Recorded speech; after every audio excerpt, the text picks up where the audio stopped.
Seperti yang kujelaskan sebelumnya, bahwa saat ini aku sedang memperbaiki keuanganku, terutama sedang membangun dana darurat, maka ada 5 hal yang kulakukan.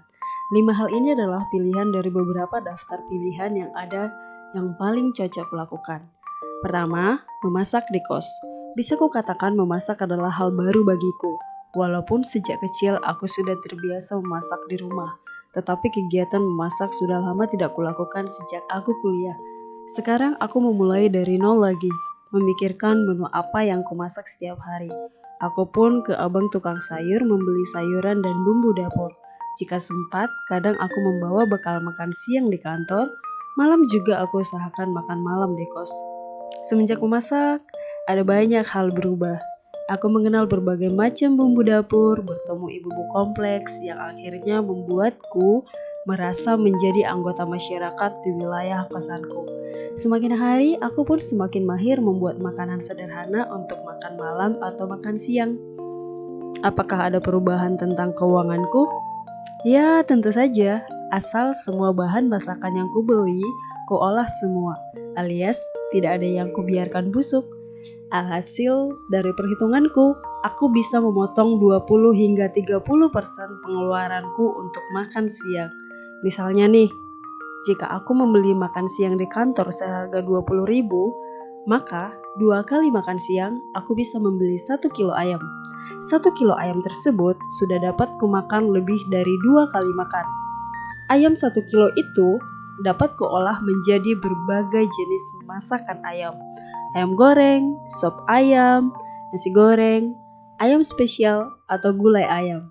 Benar-benar melatih agar kreatif. Lihat bagaimana perbedaannya? Selain itu, ada kebahagiaan tersendiri saat makan hasil masakan sendiri. Rasanya aku baru saja melakukan pencapaian. 2. Naik transportasi umum.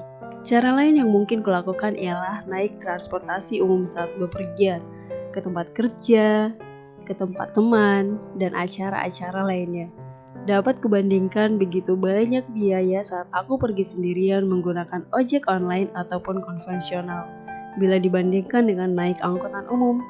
Walaupun aku harus menyediakan waktu lebih saat menggunakan angkutan umum, ya tetapi itu sangat mengurangi biaya pengeluaranku. Belum lagi aku tinggal di wilayah dengan transportasi umum yang memadai, di dalam kota maupun keluar kota. Jadi aku memanfaatkan fasilitas yang tersedia ini. Selain itu, aku akhirnya mengatur waktuku lebih baik. Aku bangun lebih pagi, aku juga mendapatkan manfaat. Aku lebih banyak berjalan kaki. Seperti kita tahu bahwa berjalan kaki cepat akan meningkatkan kekuatan otot jantung. Aku juga mendapat sinar matahari pagi sehingga aku yakin produksi vitamin D dalam tubuhku semakin bagus. Aku memang tidak mengukur kadar vitamin D dalam tubuhku, tetapi melalui sinar matahari, sintesis vitamin D dalam tubuh akan meningkat. Begitu kata jurnal yang kubaca. Yang ketiga, meminjam buku. Berhubung aku sedang memperbaiki pengeluaranku dan membangun dana darurat, aku pun memutuskan tidak membeli buku selama setahun ke depan. Namun bukan berarti aku berhenti membaca, mengingat membaca ada banyak manfaatnya. Hal yang kulakukan ialah meminjam buku dari perpustakaan umum.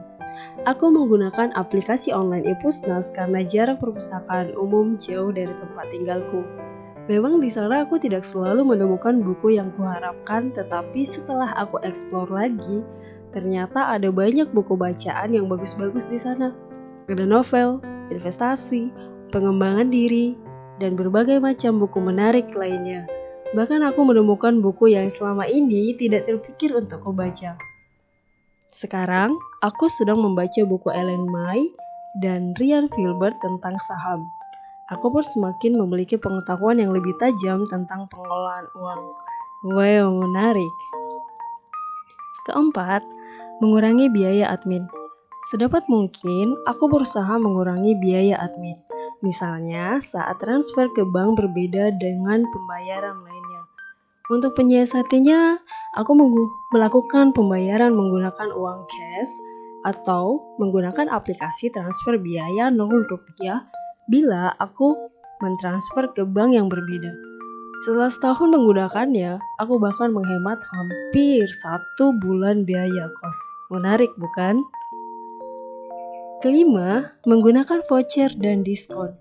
Kalau kita mau mencari, ada banyak voucher dan program diskon yang dikeluarkan oleh pemilik brand. Biasanya aku menggunakan voucher dan diskon saat membeli barang yang kubutuhkan dan makanan, termasuk saat beli boba. Jadi, aku tetap bisa makan makanan yang belum pernah kucicipin, seperti kopi dan boba yang baru rilis. Setelah aku menjalani kelima hal ini, ada banyak perubahan yang terjadi. Aku semakin terampil mengelola pengeluaran serta tabungan dana daruratku pun semakin bertambah. Aku juga menemukan berbagai kesempatan-kesempatan sederhana yang bermanfaat, seperti bergabung di komunitas, seperti komunitas film agar aku tak perlu keluar biaya saat masuk ke bioskop.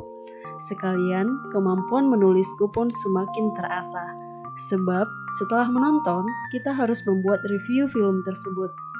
Begitulah perjalananku dalam rangka mengurangi biaya pengeluaran dan membangun dana darurat sampai nanti keuanganku semakin membaik. Bagaimana denganmu? Apa yang kamu lakukan untuk mengurangi pengeluaran agar keuanganmu semakin sehat?